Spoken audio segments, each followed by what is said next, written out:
Lolly. They don't have milk for you. So young babies are very curious. So this is more for Lolly. She's survivor. Lolly had quite a rough time before she came. Her mom was poached possibly a Thursday night going into Friday early in the morning, and they found her close to the mother's carcass on the Friday. They discovered the carcass, but she ran away.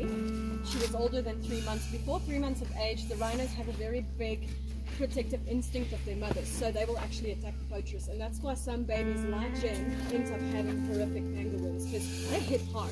They're hit really hard, and they'll just whack them with the machete or the panga or whatever they're using to chase them off. 3 months and older, they tend to run away, so it actually saves them. That's what saved her, I guess.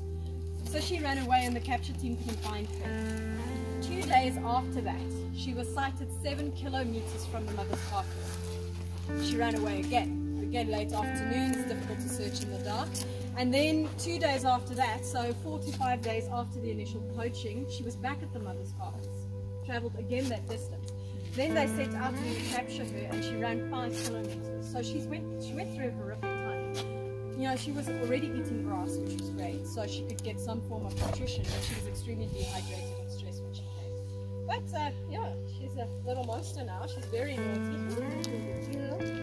And this, of course, is famous garlic that was on Sky News and just had the social media world taken them by storm. Hello, my baby, don't do